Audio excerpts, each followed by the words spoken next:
We all suffer for the sake of our art. I think plenty of viewers of my channel can understand that concept, many of you being artists yourselves. I see y'all out there. I know you draw butts and giggle to yourselves when nobody's looking.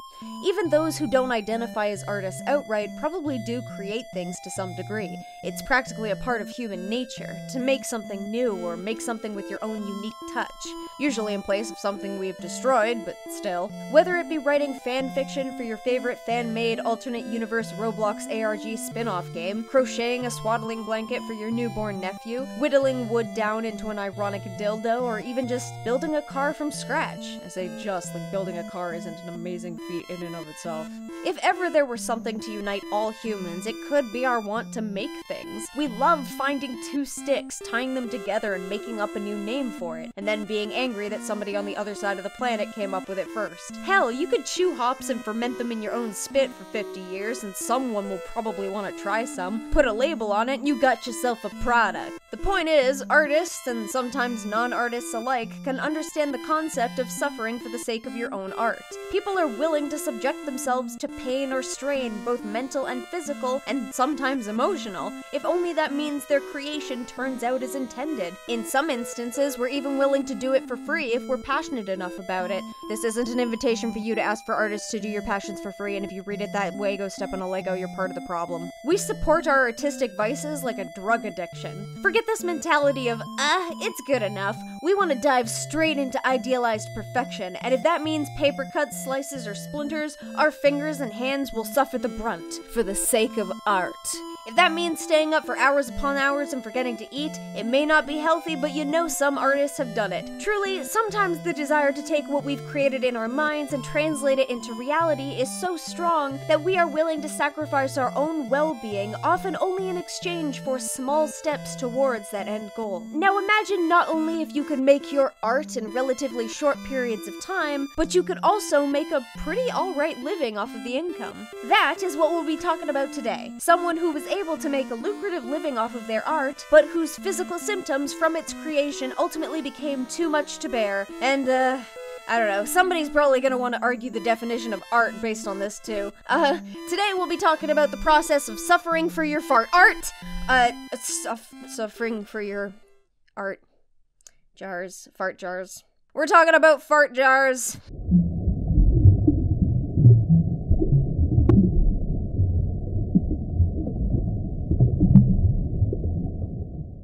This whole thing ended up being the most 2022 progenitor story I think I've ever heard, and it can not only be argued to be about art, but also cover something that plenty of artists heckin' hate. Actually, maybe 1.5 things if you count fetishistic material. That's always a pretty contentious subject in artistic communities. Oh yeah, that's the good stuff.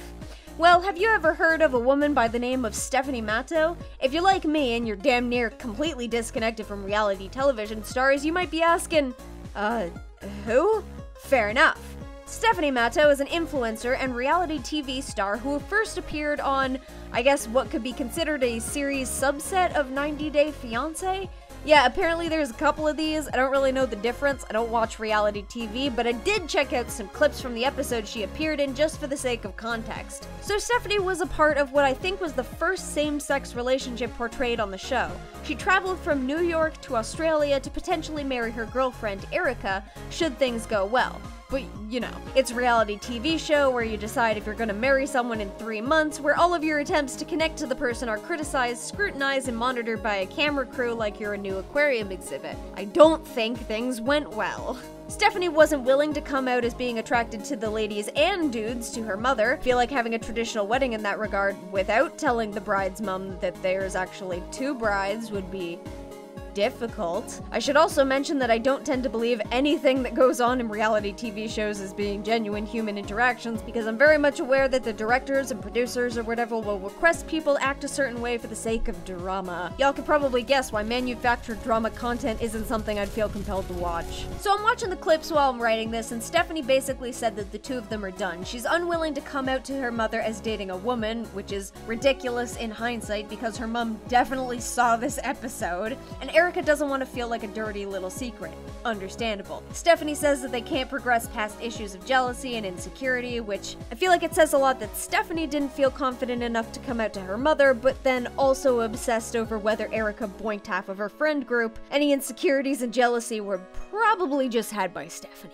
That's either manufactured drama or Stephanie is weirdly hypocritical in her relationships. Point is, she appeared on 90 Day Fiancé before the 90 days and then used it to propel herself upwards in the online influencer sphere. As you do. But where does one go from there? How does one turn appeared on a show where I didn't marry my girlfriend and projected our breakup to the world into a lucrative business? Well, first things first, you capitalize on your looks and your status of hot single bisexual. Stephanie Matto's a very attractive 31-year-old woman, so that wasn't exactly too difficult. She'd already been using her Instagram and YouTube accounts since 2012, so Stephanie used the newfound TV viewing audience-wide recognition of her newly single life as a hot bisexual woman, and then commodified her beauty, and probably a chunk of her personality, into a business for herself. I am a survivor in every sense of the word. Like, I am a woman who makes it work, does what needs to be done, keeps evolving, keeps growing, and never accepts defeat.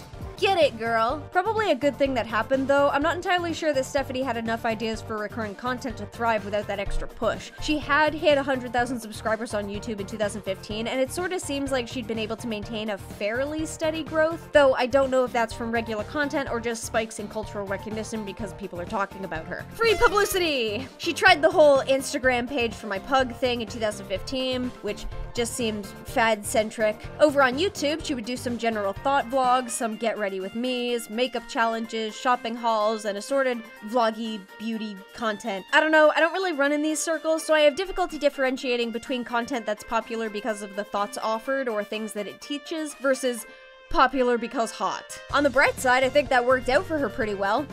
So long as she wasn't getting screwed over by the platform she was on because they decided to crack down on sexy content, which she details, yeah, did happen probably more than a creator would like.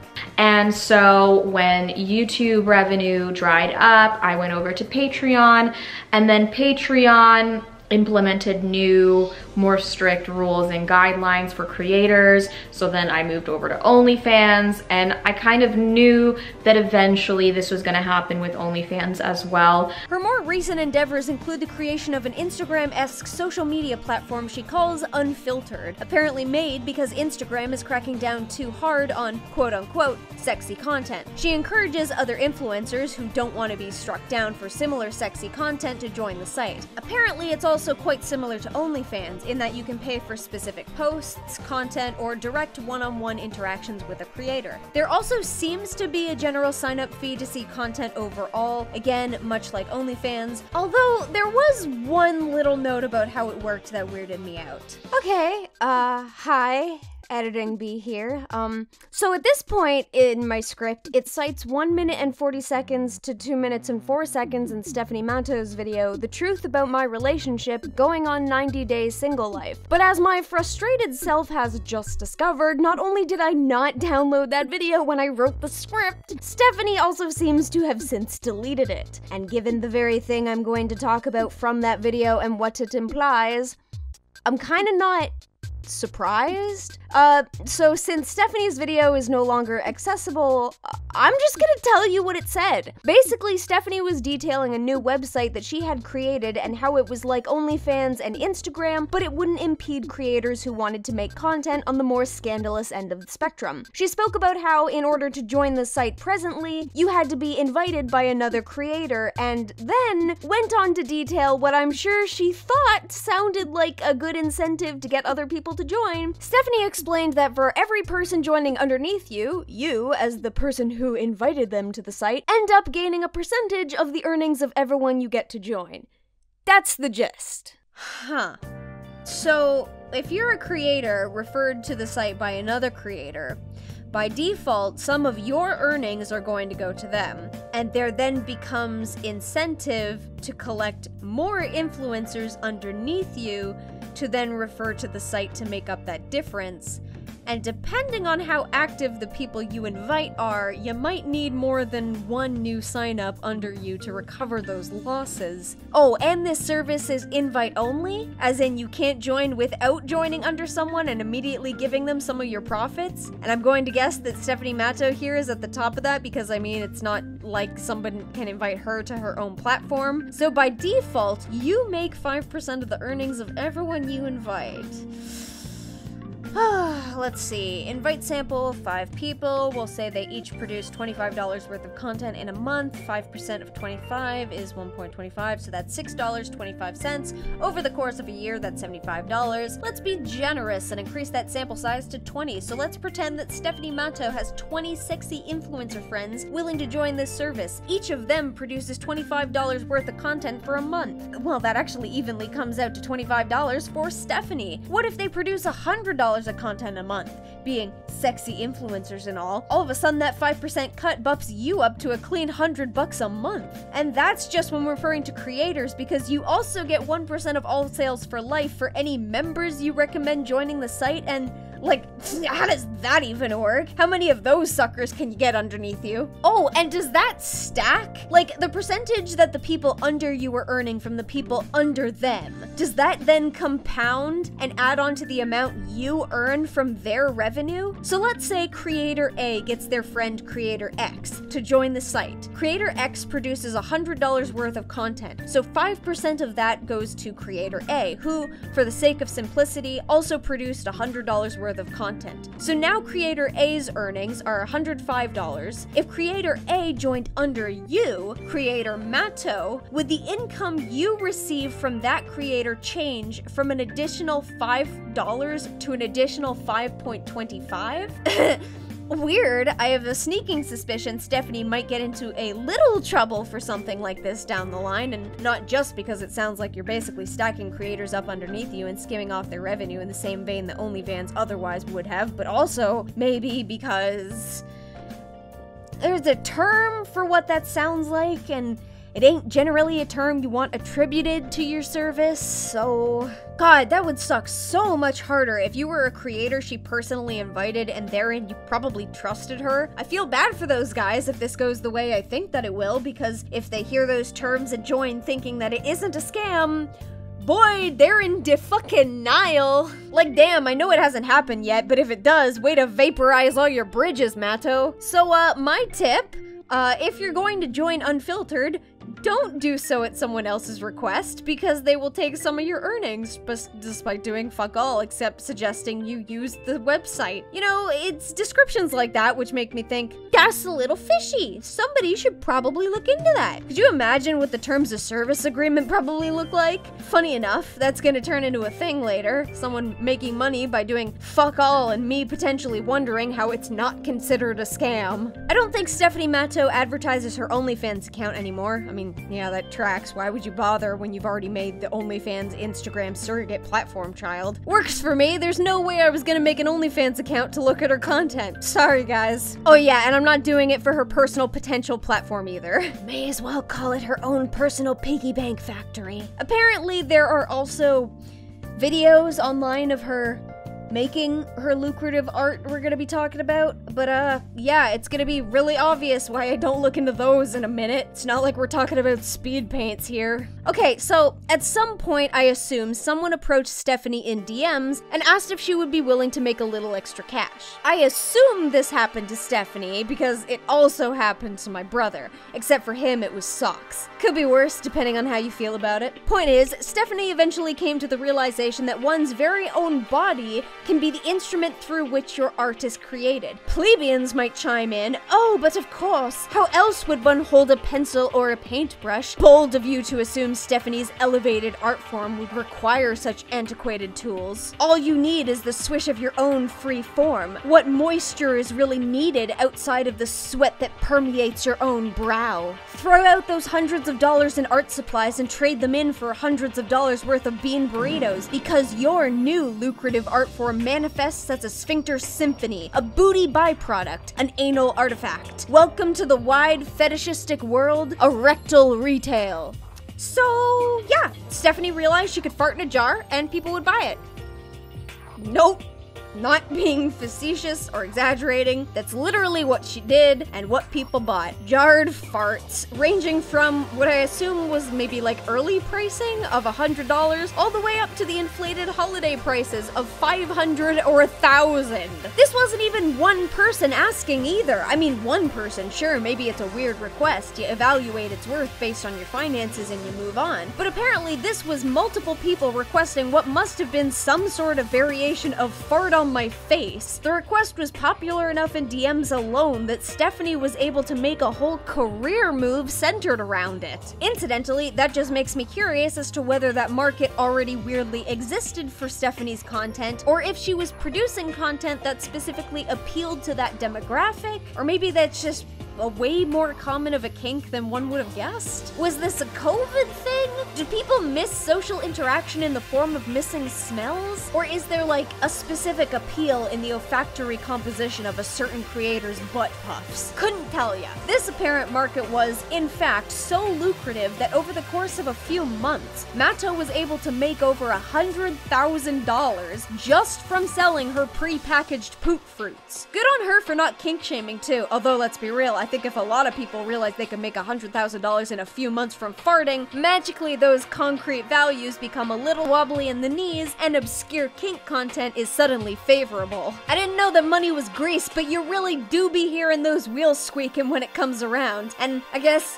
yeah, it makes sense that you'd probably want to grease the ones that give you a handy. And I have to admit, I was curious as to whether or not the smell, because I assume that's effectively what they're paying for, maintains itself in that jar. Obviously, they'd have to be relatively well sealed and come in decent-ish mason quality jars. She does mention having had early issues with them breaking, especially given that Stephanie packages her fart jars with a rose included, which you would think would negatively affect the putrid stank. Actually, technically, it would probably be a positive improvement, but I think the people buying these things are aiming for the stank. According to her, it helps? So, hey, I ain't the 1/10 of a beef burrito induced million maker here. She'd be the one to ask. But you know, I'm not gonna just, hey, send me your farts in a jar.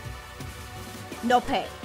Fill my insatiable need for content with your body, and how dare you think you're a person worthy of compensation? You should just be happy that I think your farts are worth anything, you ungrateful! So how the heck do I figure that out without spending upwards of $500 myself?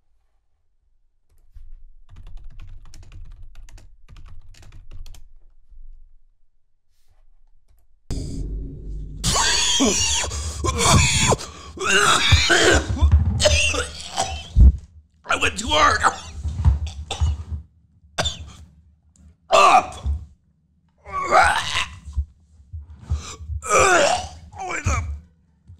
I don't know what exactly I was expecting. Apparently you can even tell that it's a feminine fart. I don't know if that specifically has to do with the inclusion of the rose in the jar, or if it's from a lack of testosterone, because yeah, I can confirm testosterone farts are so much worse, and you can tell that a dude ripped it. When I was a kid, someone in my family had his own basement bathroom, and that was for a reason. Woe to anyone who really had to take a shit when the other bathroom was occupied. That place was tainted. I could have invited a priest over to exorcise the testosterone demons out of the floor tiles, and that place would have made the poor man question what sort of god could allow such evil to fester. The power of Christ compels. Anyway, you're probably thinking to yourself, B, how is this supposed to be suffering for your art? I've heard no such suffering, unless you count suffering the blight of people asking for work for exposure, because we all suffer that just from being artists. Well, of course. But first, we have to understand the lengths that Stephanie went to accommodate her customers. For her, just like with many of us, the path to perfection would eventually become the desolate road to her destruction. Detailed in Stephanie's own routine, believe it or not. Hey guys, today I'm going to be showing you a day in the life of a girl who sells her farts in a jar.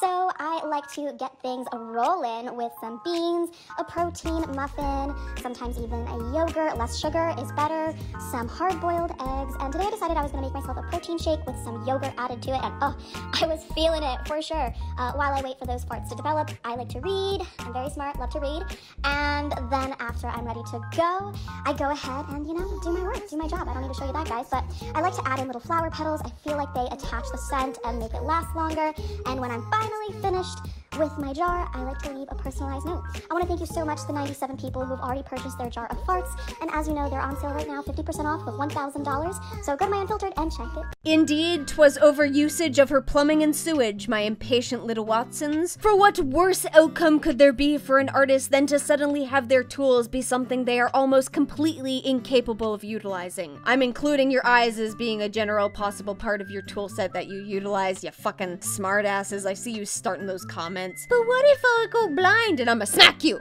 Smack, smack! According to Matto, she changed up her diet in an effort to produce the best quality products in a relatively short period of time. This diet was, obviously, seriously geared towards making her produce as much gas as physically comfortable for the human body. Stephanie was downing hard-boiled eggs, black bean soup, protein muffins, whatever gas-inducing beans I imagined she could get her hands on, and additional protein shakes on the side for that extra potency when needed. Stephanie herself details having farted 97 times over the course of 2 days. So obviously she was planning for increments where she would be able to just go at it for a few days, so to speak, because that's like, if you assume she sleeps 8 hours a night, that's a minimum of 32 hours to pump it out. And if we remove self-care time and the time that she has to eat and whatnot, that's like 5 farts an hour?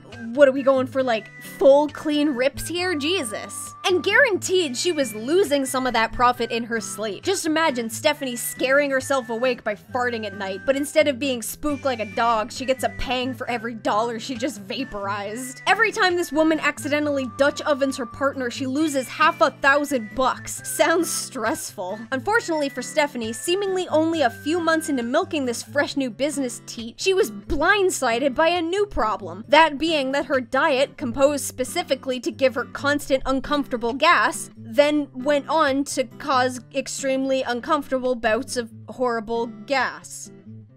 Who could have guessed? Motto was 2022's what the actual fuck start to the new year story, because at the start of January, she found herself in the hospital with what she claims to have originally thought was a heart attack. It was, in fact, really bad gas. And you know what? I'm not gonna knock Stephanie for that. Truth be told, I've been to the hospital for what turned out to be gastrointestinal issues too. Sometimes it can be scary if your body is being painful in ways that aren't right, so nothing against the poor girl for being scared and wanting to be reassured by a medical professional. It's always best to play on the safe side of things. I'm super glad that it wasn't anything serious. Plus, it's probably super embarrassing to go to the hospital convinced that you're dying and your doctor just comes in to tell you to stop farting all the time. But come on, you had intense full body rumbling intestinal pain after eating nothing but food that specifically makes you gassy for who knows how long, with the knowledge that the diet was doing that very thing, and yet the first thing you thought of was heart attack? I mean, okay.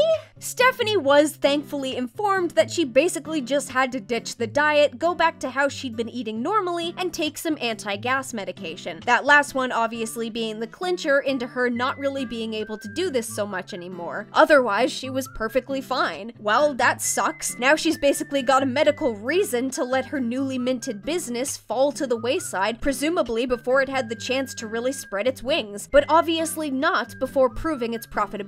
What a shame. If only Stephanie had a scheme to make this story even fucking weirder. You thought it was one thing for her to make controversial, not safe for work content and also maybe be sitting at the top of what sounds like something I might normally associate with a pyramid scheme, but what if she did both of those things again, except this time she mashed them together into another, now third thing? NFT fart jars. Probably just as stupid as it sounds in my head. Okay, so for those unaware of what an NFT is, 1, where the hell have you been? It's like all anyone's been talking about right now, which would be hilarious if it just faded out after all of this talk of it being the next big thing. And 2, can I live there? Okay, actual number 2 is what NFTs are. The summary is that it's kind of like an online receipt to demonstrate that you own content, but sometimes it doesn't actually demonstrate that you own the content, and sometimes the content is stolen or the person selling the content receipt doesn't actually have any right to the real content or the right to its replication, and the entire system is really poorly regulated, allowing for nefarious ne'er-do-wells to take advantage of a budding market during its inception without any actual regard for content ownership ownership, which is, you know, where the whole possible scam thing comes from. Owning an NFT is like owning one very specific digital image. In a world where digital images are screenshotted, replicated, and shared on the daily, most often with little knowledge as to where it originally came from, who owns it, or even the concept that someone does own it. Now, the perception around NFTs changes somewhat when talking about the art community. Right off the bat, plenty of artists hate them because of the bad faith scam artists scrubbing the internet for any art they can sell as an NFT. Plenty of artists have had their own pieces listed for sale on places like OpenSea, myself included, at least like, I don't know, maybe 3 times now. Even DeviantArt has implemented an alert system that warns artists when pieces that seem similar or the same to their own works are listed as for sale as NFTs, which has apparently made a lot of people really happy and consider returning to DeviantArt. And when DeviantArt of all places is doing something right for artists, you know weird things are happening. The summary of this side of the controversy is that artists are aware their work is being used by scamming grifters, and so a good swath of them despise NFTs as a practice and vehemently want nothing to do with them. On the other hand, however, there's a small number of artists who people agree can benefit greatly from NFTs existing. These are mostly artists who lack an ability to market or sell their wares where they live, but they can sell their works for so much more when selling full rights to it as an exclusive full piece with digital receipt. Obviously, those artists would have difficulty selling their works in a world permeated with bad faith scam artists selling anything that looks like art, including YouTube channel links to popular channels they don't own, so yeah, the negatives sorta outweigh the positives in this regard. If you want a more in-depth explanation on what NFTs are and specifically what they mean to the art community and artists, I will provide a link in the description to a nicely informative video made by the lovely and talented Thumin. Circling back around to Stephanie, I'm basically just as confused as to how her fart jar NFT business is going to work as I am with essentially any NFT business, so I went straight to the source for the answers. The website! Why? What source did you guys think I meant? So the website's pretty basic. It's, oh, good lord, that's... Oh, Stephanie, maybe just... Never mind. The website is really only meant to advertise Stephanie and her butt-trumpeting inspired tokens, for those are the only things it sets out to do. For a moment I considered signing up, if only to see some of the designs of those jars, but Oh my goodness! Squidward! Okay, what else? Oh, here we go. The website helpfully shows a couple of them off to us. Okay, so they're like collectible profile icons. Like the ones you can create on anime and cartoon dollmaker games. Collection of custom NFTs? Or custom dollmaker profile pics I made for myself, the links to the makers for which will be in the description? You decide. It's the latter. The fart jar NFTs even specifically look like someone drew a bunch of default assets, put them through a randomizer, and then just saved images of all of the best results. You can't even customize these to your own liking. As far as I'm aware, you just grab whatever ones are available and within your price range, or else trade for one later. So if none of the designs match your individualistic style, I guess just suck it up, Buttercup? Oh, that's right, I forgot. Rich people like to buy ugly art as an investment.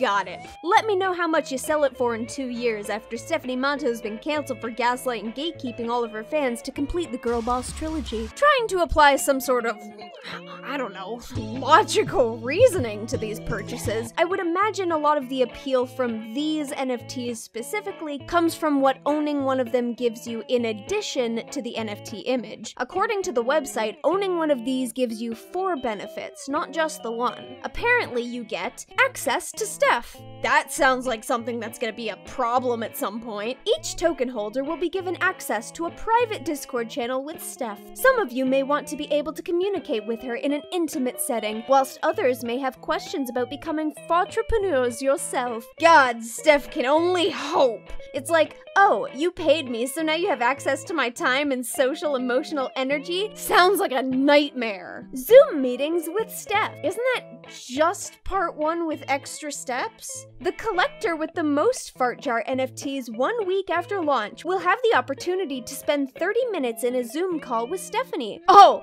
okay, never mind. This isn't a default benefit of buying one of the NFTs, it's a benefit of one person who gives Stephanie the most money out of anyone else. And yes, while technically it doesn't say that they give Steph the most money, what are we really expecting here? Some corporate exec to Wall Street their way into price gouging and trading NFTs in order to accumulate the most of this specific brand? Nah, man, some basement-dwelling neckbeard's just gonna spend their inheritance, and Stephanie's gonna use it to fan off the sweat she'll have after that 30-minute call, which I wouldn't be surprised if she cut it down to 25 because her time is precious. Also begs the question as to why it's listed as Zoom meetings when only one person can access the meeting and said one person only gets that one meeting. The collectors with the second and third most fart jar NFTs will both be eligible for a 15-minute Zoom call with Steph. Where's the asterisk for that one? What makes you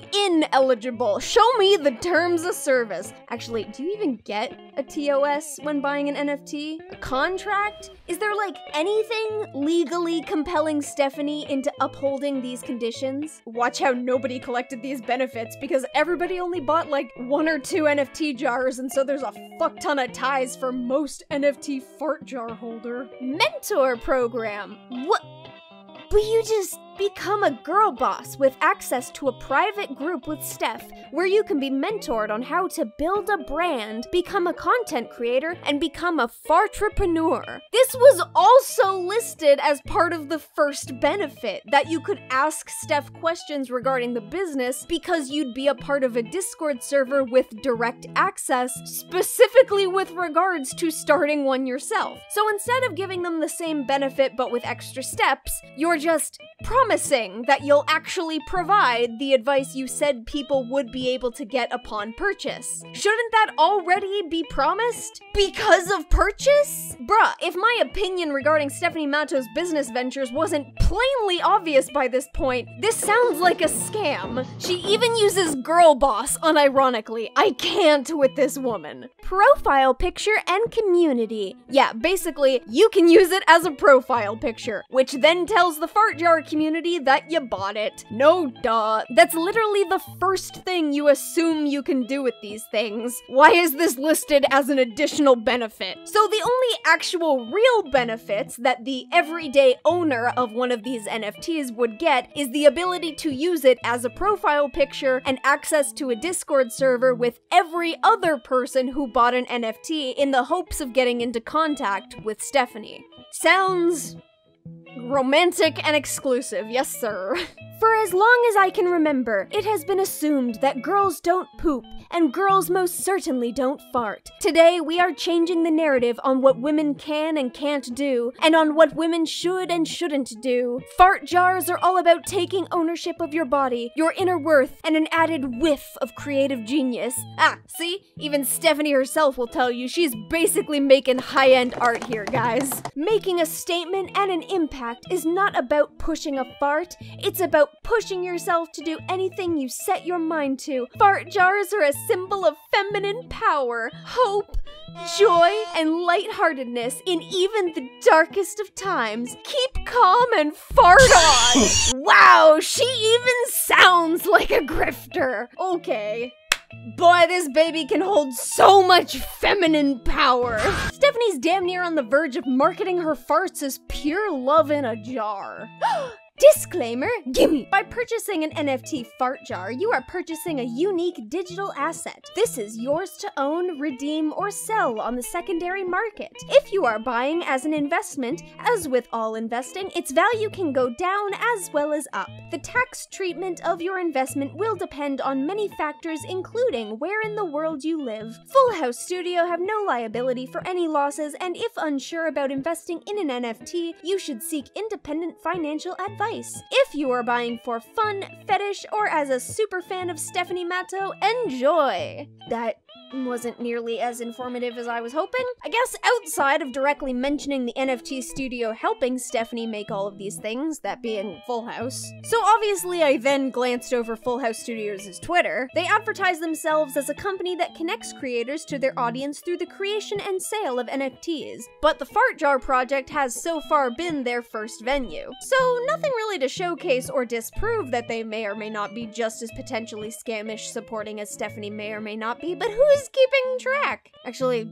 fuck it. They're an NFT company. I feel like I can pretty confidently say that they like scamming people because that's basically all NFTs are right now. May as well advertise it as a part of your brand. Scamming your audience with NFTs since 2022. However, now knowing that access to Stephanie's exclusive Discord server is likely a part of the appeal of these NFT purchases, how does that work with regards to then trading and reselling those same NFTs? The disclaimer itself details that people are welcome to trade and resell these digital assets as they see fit, so presumably the extra rewards then extend to those resales, because yeah, otherwise that would be really stupid. So is there a regular process of checking through the server occupants to see who does and does not hold an NFT? How does the server know if someone sold their NFT off? How does Stephanie then know to kick them from the Discord server because their access has been sold off? Does one regularly have to provide proof of ownership of these NFTs in order to continue to interact in the server? Is access determined by using the NFT as a profile picture? So as long as you want access to the server, you have to be displaying your NFT in your profile in some form?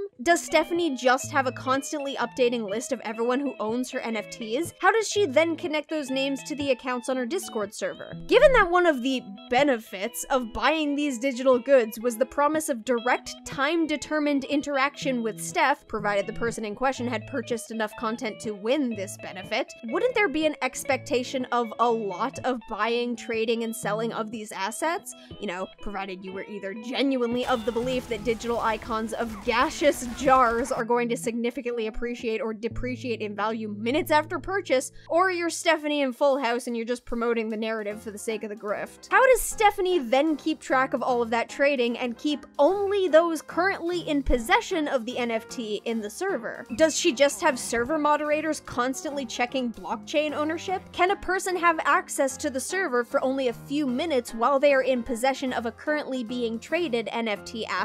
Wouldn't that require constant monitoring and kicking of users in the server to guarantee only NFT holders are present? Just seems like a lot of energy spent on a very short, not terribly worthwhile endeavor. Well, not terribly worthwhile for the moderators or buyers. I'm sure Stephanie's making bank. Actually, no, she's probably not, at least depending on your perspective on the value of money. For Stephanie, I'm assuming it would be a lot. According to the Fartjar NFT's official website, the starting sale price for one of these things is 0.05 ETH. ETH is the short form for Ethereum, or Ether, the former being a decentralized blockchain and the latter being the name of the cryptocurrency used within that blockchain, I guess. Apparently, Ether is second only to Bitcoin in terms of cryptocurrency value and usage, although, you know, value. That's a little more accurate than you might think, because currently Ether is valued at around $3,000 in Canadian and like 2.5 thousand in USD, although that changes constantly. Stephanie's jars being listed at a base price of 0.05 ETH means that they're selling for $1.50 or $1.15 in America. Yeah, probably not exactly breaking the bank. Although the Fartjar website does list as many as 5,000 NFTs available, if Stephanie was able to sell each and every one of those, even just at this low default sales price, she could make upwards of $5,750 in USD.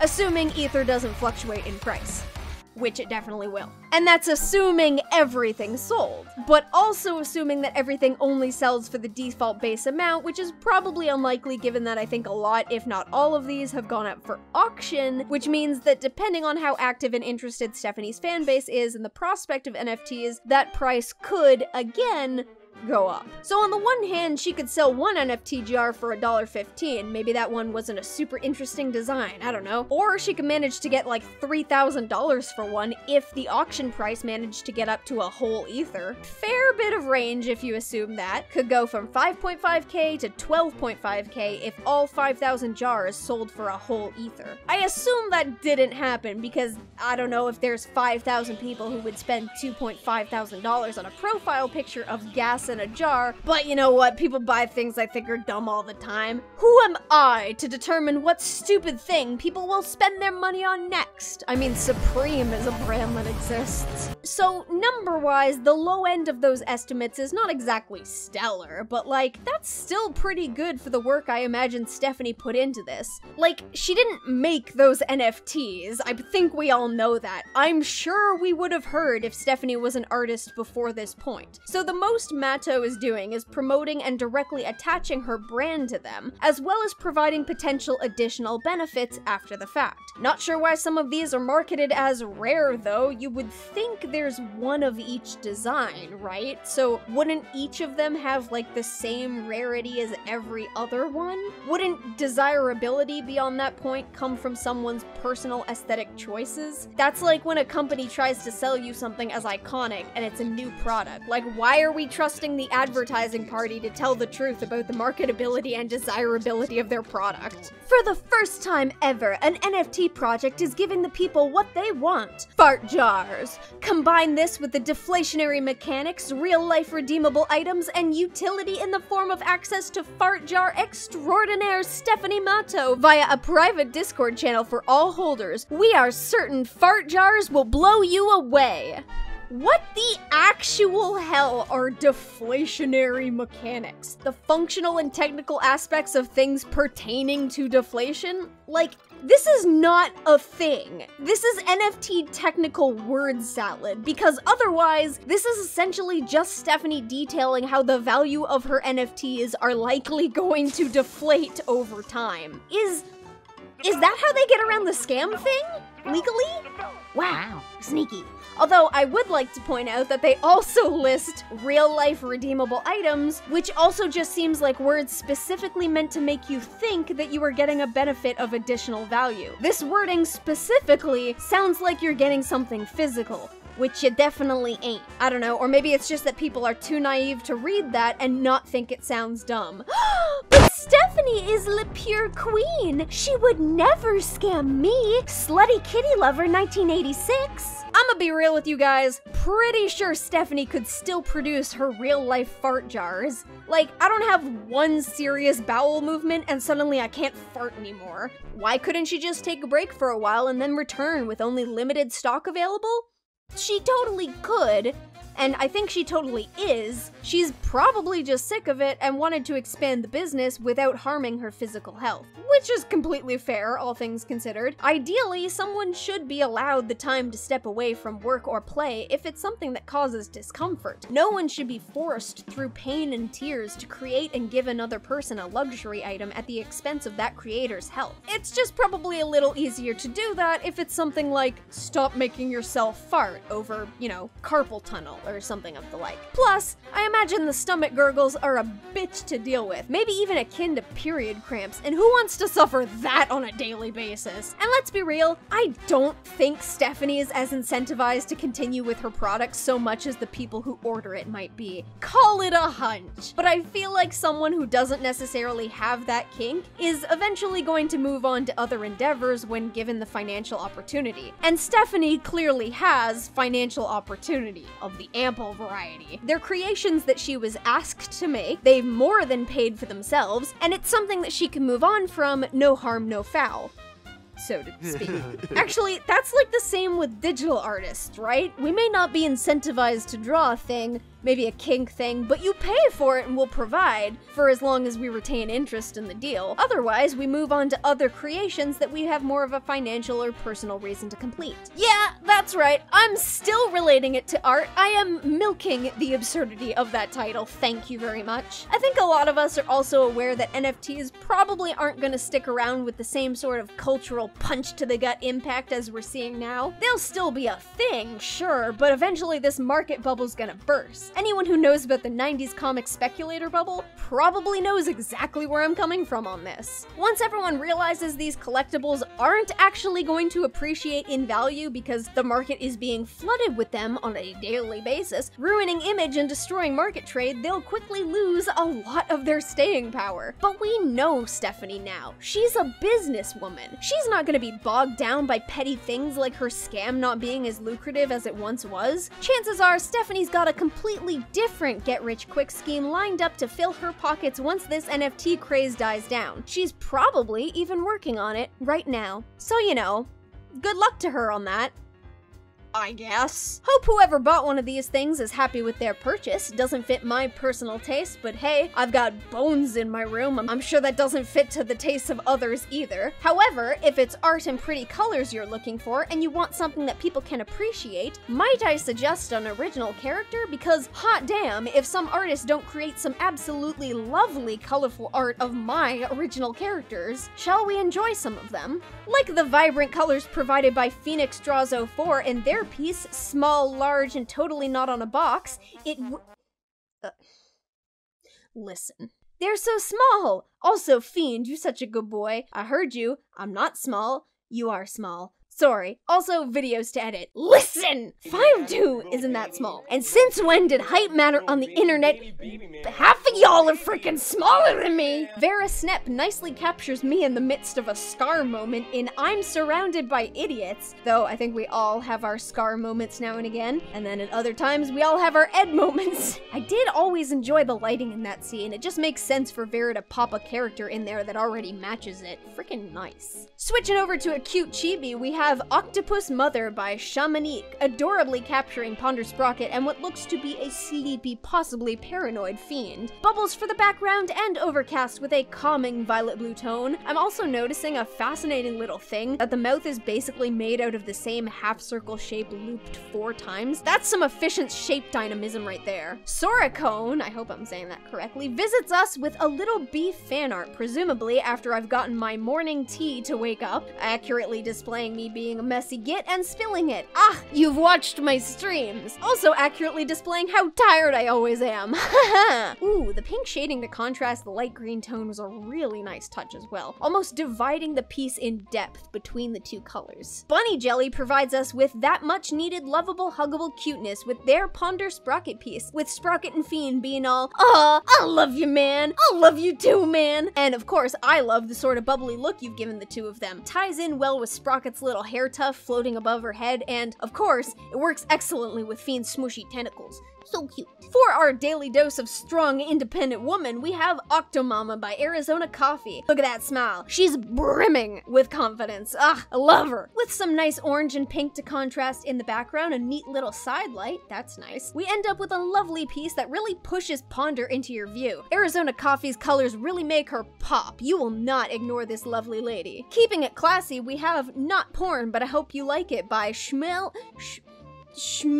Riddle. Oh god, I like it! I like it very much. How could I not love this? It's so pretty. Also, I know this is a small thing, but I really like Ponder Sprocket both like holding up one of Fiend's tentacles and then Fiend also supporting her elbow with another one. I don't know, it's a small thing, but it really effectively highlights their partner dynamic, and I appreciated it. Favoring more natural tones, we have Simple Bee fan art by Kororof Apsky. Oh, you people and your names. Managing to do my hair better than I can. Also, loving the shape of that stance, a streamlined pentagonal pillar. Now, if only I had the confidence to rock that shirt. This leg to tiny torso ratio looks spot on, by the way. My anatomical measurements are an anomaly and an atrocity. Potentially implying somebody's impending doom, here's Ponder by Connie Treecow. What, are you scared of a pretty lady who knows what she's talking about? I love this description for Ponder Sprocket, also because it implies that people are scared of her because she's right, and that's just so weirdly canonically accurate. Plus, look at that intimidating eye glare from Fiend to match the backgrounds. Goddamn, love. Sweater Master provides us with their own rendition of a cheeky, ominous grin in their piece, Ponder Fan Art. I especially enjoy the kind of greenish tone that you can see seeping in the middle of her dress. It works so nicely when paired against the purple tones used for the rest of her dress. Little color and lighting things like that always look so nice, and they're never something I'm able to grasp myself, so kudos. The blue even kind of looks like Fiend's little blue rings.